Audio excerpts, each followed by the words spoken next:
It was a warm Tuesday afternoon at Atlanta International Airport, and Flight 2317 was preparing for its journey to Chicago. The airport buzzed with its usual energy, travelers rushing to gates, the smell of coffee wafting from nearby cafes, and the familiar sounds of rolling suitcases against the polished floor. Among the passengers was Andrea Thompson, though most business magazines knew her as the groundbreaking CEO of Skyway Airlines. Today, she looked nothing like the power-suited executive featured in Fortune 500 coverage. Instead, she wore comfortable black yoga pants, a loose-fitting navy sweater, and her natural curls pulled back in a simple ponytail. After 3 days of non-stop meetings, she just wanted to get home to her dog and her own bed.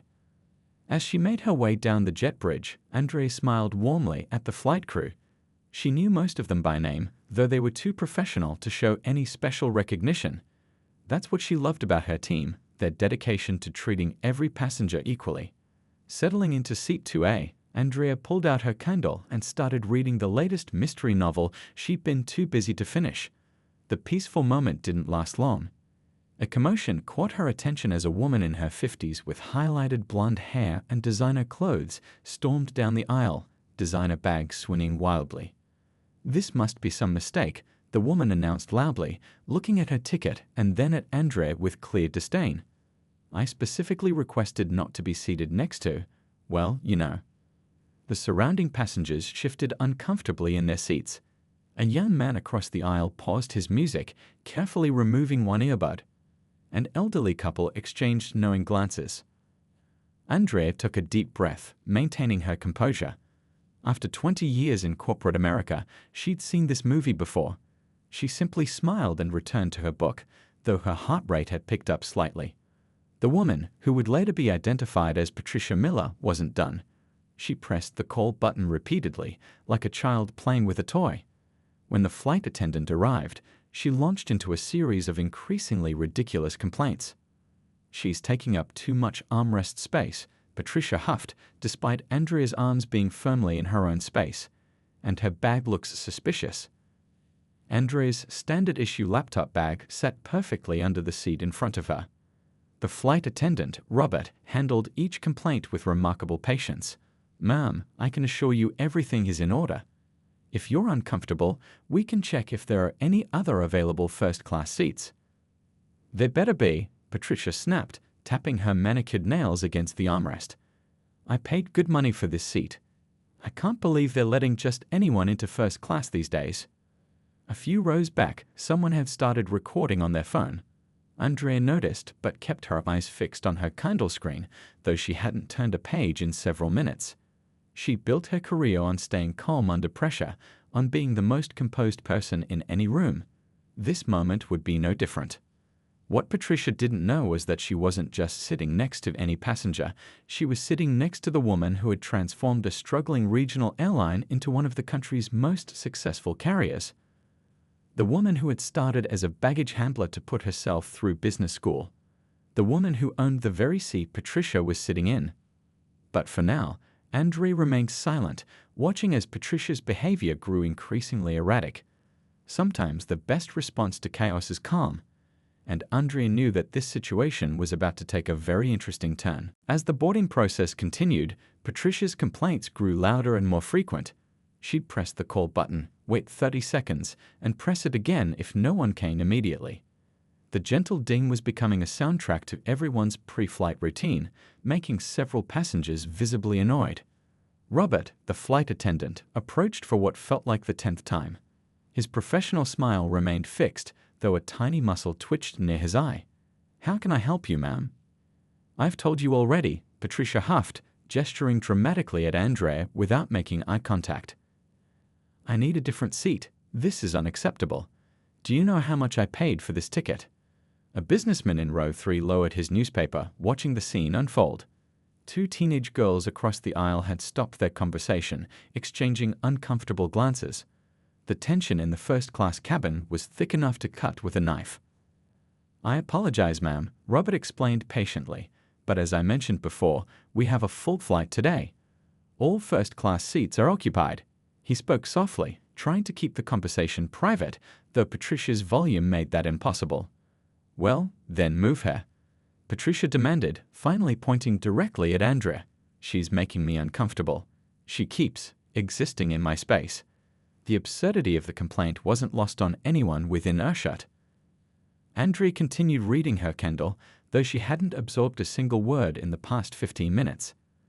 Her thumb occasionally swiped the screen, maintaining the appearance of being engrossed in her book. Years of boardroom negotiations had taught her the power of appearing unbothered. Look at her back again, Patricia continued, her voice taking on a conspiratorial tone. It looks suspicious. Has anyone checked what's in it? I watch the news, you know. I know what to look out for. The elderly couple from row 1 turned around, the wife shaking her head in disapproval at Patricia's behavior. A young woman in a business suit 2 rows back had pulled out her phone, discreetly recording the incident. She wasn't the only one. At least 3 other passengers had their phones out, capturing Patricia's increasingly inappropriate behavior. Robert maintained his composure, though his voice took on a firmer tone. Ma'am, all passengers and their belongings have gone through proper security screening. There's absolutely nothing suspicious about any luggage on this flight. Patricia wasn't satisfied. She pulled out her own phone, starting to record Andrea while narrating loudly. Everyone, look at this. This is what we have to deal with now in first class. This is what's happening to our airlines. The other passengers' reactions ranged from shock to disgust at Patricia's behavior. A middle-aged man in a polo shirt spoke up from across the aisle. Ma'am, please stop. You're embarrassing yourself.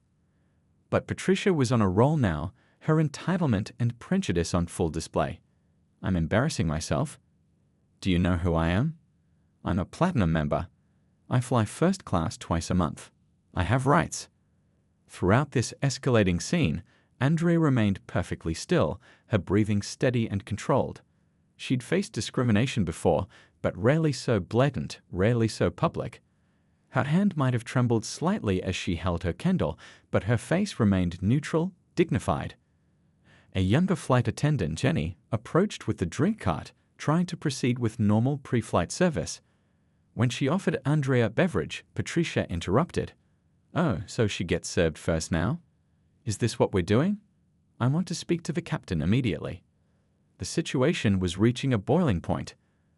Other passengers were now openly glaring at Patricia, some making comments under their breath.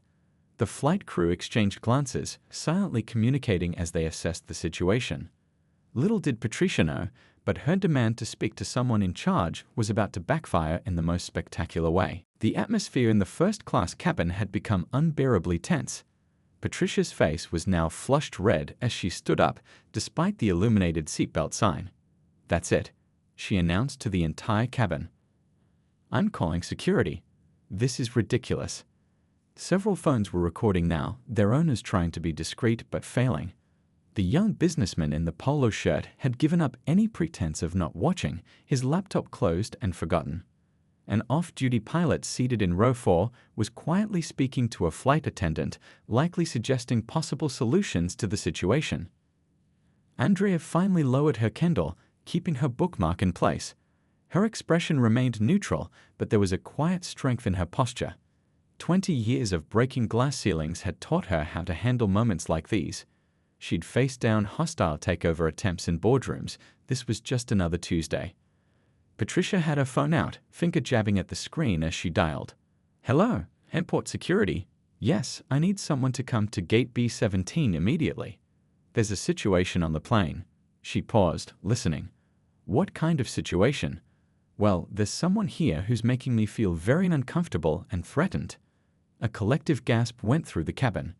The elderly woman in row 1 couldn't contain herself anymore. The only one making people uncomfortable here is you, dear, she said firmly, her voice carrying the weight of decades of wisdom. But Patricia wasn't listening. She was too busy embellishing her story to security.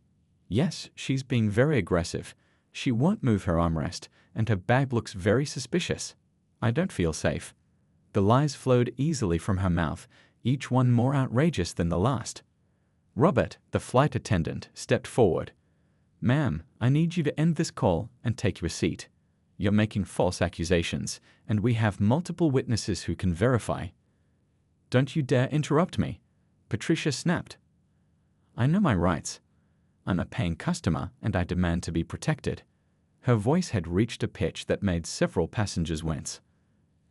Andrea quietly pulled out her phone and opened her camera app. Without saying a word, she began recording the scene herself. This simple action seemed to infuriate Patricia even more. "Look, now she's filming me. This is harassment." Patricia's voice cracked with indignation. "Security needs to come right now and remove her. She doesn't belong in first class anyway. I mean, look at her. She's probably using a stolen credit card or something." The off-duty pilot stood up. "Ma'am, you need to stop. What you're saying is completely inappropriate and—" "Oh, so you're all against me now?" Patricia interrupted, her voice rising even higher.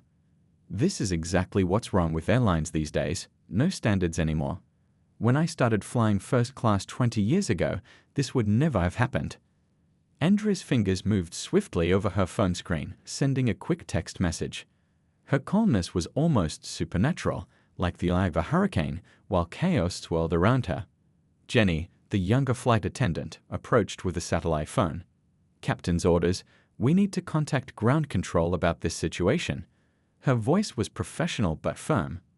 "Finally," Patricia exclaimed, a triumphant smile spreading across her face. "Someone's taking this seriously. Yes, call ground control. Call security. Call whoever you need to get this sorted out." Little did Patricia know, but ground control was already well aware of the situation. In fact, several important people were now making their way to the aircraft. The next few minutes would change everything, and Patricia's smug smile was about to disappear faster than a plane breaking through the sound barrier. The sound of footsteps coming up the jet bridge drew everyone's attention. 2 airport security officers appeared at the cabin entrance, followed by the ground crew supervisor. Patricia's face lit up with vindictive satisfaction. "It's about time," she exclaimed, pointing dramatically at Andrea. "This woman needs to be removed immediately. I don't feel safe, and I won't fly until she's gone." The first security officer, a professional-looking woman with graying hair at her temples, stepped forward. "We received a call about a disturbance on board. Can someone explain what's happening?" Yes. Patricia jumped in before anyone else could speak. "This person is being aggressive and threatening. She needs to be removed from first class immediately." She gestured at Andrea with a triumphant flourish. The elderly couple in row 1 exchanged knowing looks. The businessman with the closed laptop leaned forward, ready to speak up. But before anyone could say anything, Robert, the flight attendant, cleared his throat.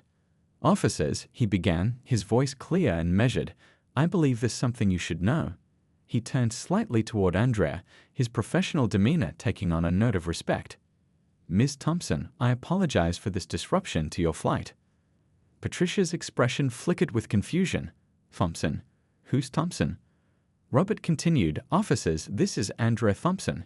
He paused for effect, years of customer service experience evident in his timing. "She's the CEO and owner of Skyway Airlines." The cabin fell so quiet you could hear the distant rumble of planes taking off.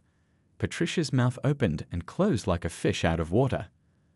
The phone she'd been holding slipped from her fingers and clattered onto her seat. The what?" Patricia stammered, her face draining of color.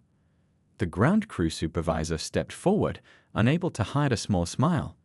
"Ms. Thompson, I apologize for this situation. We had no idea you were on board today." Andrea finally spoke, her voice warm but authoritative. "No apologies needed, Tom. You're all just doing your jobs." She stood up slowly, smoothing her casual sweater. "Though I do think we need to address the larger issue here." Patricia had shrunk back into her seat, her previous bravado evaporating like morning dew. The other passengers watched with a mixture of satisfaction and amazement as the scene unfolded. "You see," Andrea continued, addressing everyone in the cabin, "it shouldn't matter whether I'm the CEO or not. No passenger should face this kind of treatment." She gestured to the phone still recording. "And I'm glad people documented this because it shows we still have work to do." The security officers, now fully aware of the situation, turned their attention to Patricia. The female officer spoke first. "Ma'am, it appears you've made false allegations and caused a disruption to this flight. We'll need you to gather your belongings." But I'm a platinum member," Patricia protested weakly, her voice having lost all its previous thunder. "This must be some mistake." "I didn't know. I couldn't have known." "That's exactly the point," Andrea interjected gently. "You shouldn't need to know someone's position to treat them with basic respect. Every person on this plane, from our newest flight attendant to our most frequent flyer, deserves to feel welcome and safe." The other passengers began to applaud, first softly, then with growing enthusiasm. A few were still recording, capturing what would soon become a viral moment in airline history. The next few minutes unfolded like a scene from a movie, but with very real consequences. The security officers stood patiently while Patricia gathered her designer bags, her hands shaking so badly she could barely manage the Zippo on her purse. The confidence that had fueled her earlier behavior had vanished completely. I can explain," Patricia mumbled as she stood up, her voice barely above a whisper now. "This is all just a big misunderstanding." Gone was the woman who had demanded everyone's attention minutes ago. In her place stood someone who looked smaller somehow, diminished by the weight of her own actions. The young businessman who had watched everything unfold spoke up. "I have the whole thing recorded if anyone needs it." Several other passengers nodded, holding up their phones. Patricia's face crumpled as she realized just how many witnesses there were to her behavior. Andrea stepped into the aisle, her presence commanding attention without effort. "Before you leave, I'd like to say something." Her voice was firm but not unkind. Patricia froze, clutching her bag like a shield. "What happened here today isn't just about me," Andrea began, addressing not just Patricia but the entire cabin. "Every day, people face discrimination while traveling. Most of them don't own the airline they're flying on." A few passengers chuckled softly at this. "They don't have the power to make it stop. But today, we all have a chance to learn from this moment." The elderly woman in row 1 wiped a tear from her eye. Jenny, the young flight attendant, was nodding along with Andrea's words. Even the security officers seemed moved. "Our airline was founded on the principle that everyone deserves to travel with dignity," Andrea continued. "That means everyone, not just platinum members, not just first-class passengers. Everyone." She turned to address Patricia directly. "You'll be escorted off this flight, and our team will help you make alternative travel arrangements, though not with our airline. But I hope you'll take this opportunity to reflect on how your actions affect others." Patricia opened her mouth as if to protest, then closed it again. What could she possibly say? The evidence was overwhelming, and dozens of phones had captured every moment of her meltdown. As the security officers began to escort Patricia toward the exit, one of the teenage girls who had watched everything spoke up. "Wait, she owes you an apology." Andrea raised her hand gently. "Sometimes the best apology is changed behavior. Right now, I think what we all need is to get this flight underway so everyone can reach their destinations." The ground crew supervisor stepped forward. "We'll need about 15 minutes to complete some paperwork, then you'll be cleared for takeoff." He turned to the other passengers. "We apologize for the delay." "Worth every minute," the elderly man in row 1 called out, prompting scattered laughter and nods of agreement throughout the cabin. As Patricia disappeared down the jet bridge, accompanied by security, the atmosphere in the cabin shifted. Passengers began talking among themselves, sharing their recordings and discussing what they'd witnessed. The flight attendants resumed their pre-flight preparations with renewed energy. Andrea settled back into her seat, finally able to return to her candle. The elderly woman in front turned around. "You handled that beautifully, dear," she said warmly. "Your parents must be very proud." "Thank you," Andrea replied with a genuine smile. "I just hope this makes a difference, even if it's small." Robert appeared with a fresh round of drinks for everyone in first class. "Complimentary, of course," he announced. "Not every day we get to witness such an important moment in airline history." As the cabin crew prepared for takeoff, passengers were already sharing the videos online. By the time Flight 2317 reached cruising altitude, the incident would be trending on social media. But more importantly, everyone on that plane had witnessed a masterclass in handling discrimination with grace and dignity. By the next morning, the videos had spread like wildfire across social media. The hashtag #SkywayCEO was trending, with millions of people sharing their own stories of facing discrimination while traveling. News channels picked up the story, showing clips of Patricia's meltdown and Andrea's dignified response. In the Skyway Airlines headquarters, the morning buzz was different from any other day. The communications team had arrived early, gathering in the main conference room with coffee cups and laptops. They'd been up most of the night, monitoring the social media storm and preparing their response. "We need to make a statement," said David, the head of communications, running his hand through his already messy hair. "Everyone's waiting to see how we handle this." Andrea walked into the room, still wearing the same casual outfit from her flight. She'd come straight from another overnight flight, determined to address this situation personally. The room fell silent, all eyes turning to her. "Let's do something different," she said, setting down her laptop. "Instead of just making a statement, let's make a change." Her voice carried the same quiet authority that had commanded attention on the plane. The next hour was a flurry of activity. Marketing teams, HR representatives, and diversity coordinators joined the meeting. Ideas flew back and forth across the conference table. This wasn't just about damage control, it was about seizing an opportunity to make real change. By noon, Andrea stood in front of a group of reporters in the airline's press room. Cameras flashed as she approached the podium, her expression determined but approachable. "Yesterday, an incident occurred on one of our flights that many of you have seen on social media," she began. "While the videos show discrimination in action, they also show something else. They show people standing up for what's right. Today, Skyway Airlines is going to do the same." She unveiled the company's new initiative, a comprehensive anti-discrimination program that would affect every level of their operation. "We're committing $10 million to create the most inclusive airline in the industry," she announced. "This includes mandatory sensitivity training for all staff, from baggage handlers to board members." The press room buzzed with activity as reporters raised their hands, eager to ask questions. But Andrea wasn't finished. "We're also launching a new campaign called Everyone's Sky. Starting today, we're inviting passengers to share their stories of discrimination in travel, not just on our airline, but anywhere. We want to hear them all, because you can't fix what you don't acknowledge." One reporter raised her hand. "What about the passenger who caused the incident? Will you be taking legal action?" Andrea's response was measured. "Our focus isn't on punishment, it's on progress. We've banned that passenger from our airline, yes, but more importantly, we're using this moment to create lasting change." Back in the office, teams were already working on implementing the new initiatives. The Human Resources Department was reviewing hiring practices. Customer service representatives were receiving updated training materials. Even the in-flight magazines were being redesigned to feature more diverse stories and faces. By late afternoon, other airlines were starting to respond. Some announced their own diversity initiatives. Others reached out to Skyway for collaboration opportunities. What had started as one ugly incident was transforming into an industry-wide movement. Andrea's phone hadn't stopped buzzing with messages of support. Civil rights organizations were calling to offer partnerships. Business schools were requesting her to speak about crisis management and leadership. But the message that touched her most came from an unexpected source, a young flight attendant from the previous day's flight. "Thank you for showing us how to handle these situations with grace," the message read. "You didn't just stand up for yourself, you stood up for all of us."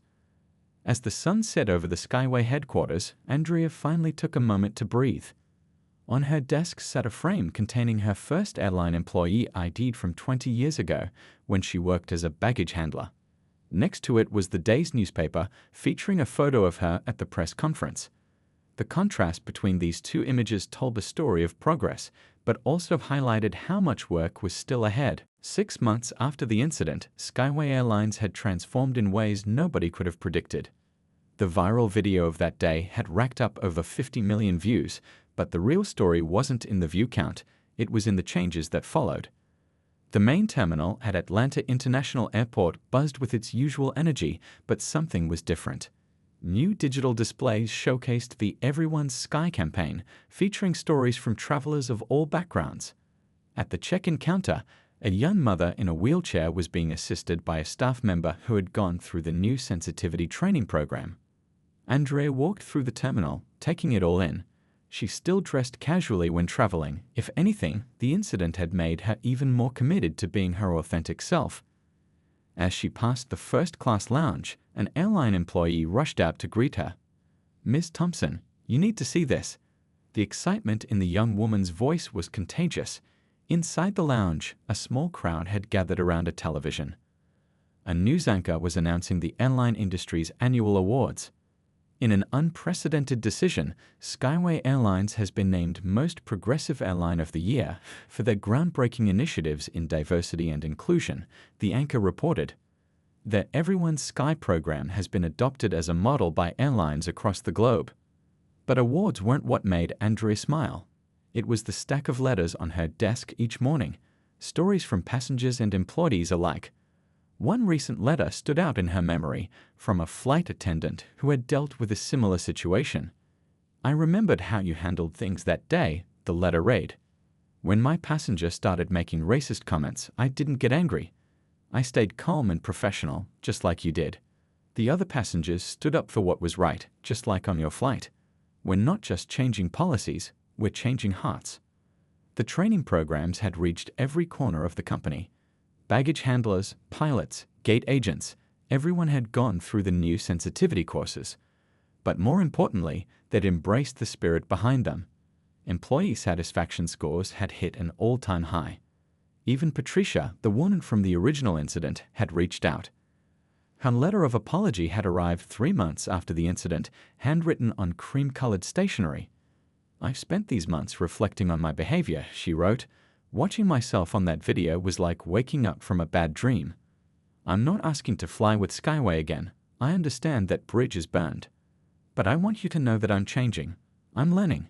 Your response to my horrible behavior taught me more than 1,000 lectures could have." The letter had been unexpected, but it reinforced what Andre had always believed: real change happens one person at a time. In the company cafeteria, walls that once held corporate artwork now displayed photographs submitted by passengers, moments of kindness and connection captured at 30,000 feet. The Share Your Sky photo contest had become a monthly tradition, celebrating the diversity of their travelers. Andrea's phone buzzed. Another message from the social media team. The company's latest initiative, a scholarship program for underrepresented groups in aviation, had just launched. Applications were pouring in from young people dreaming of careers in the sky. As she headed to her gate for another flight, Andrea passed a familiar face, the elderly woman who had been sitting in row 1 that day. They exchanged warm smiles of recognition. "Still flying with us, I see," Andrea said warmly. The woman nodded. "Wouldn't dream of going anywhere else, dear. You know, I tell my grandchildren about that day. I tell them it's not just about standing up to wrong, it's about lifting others up while you do it." That evening, as Flight 2317 took off once again, Andrea looked out the window at the sunset painting the clouds in brilliant colors. The same route, the same flight number, but a different world below. The incident that could have been just another viral video had instead become a catalyst for real change. A young girl walking down the aisle with her mother pointed at Andrea excitedly. "Mom, that's the lady from the video they showed us in school," she whispered, not quite quietly enough. Andre smiled and waved. This, she thought, was the real measure of success, not the awards or the press coverage, but the knowledge that somewhere, a new generation was learning a better way.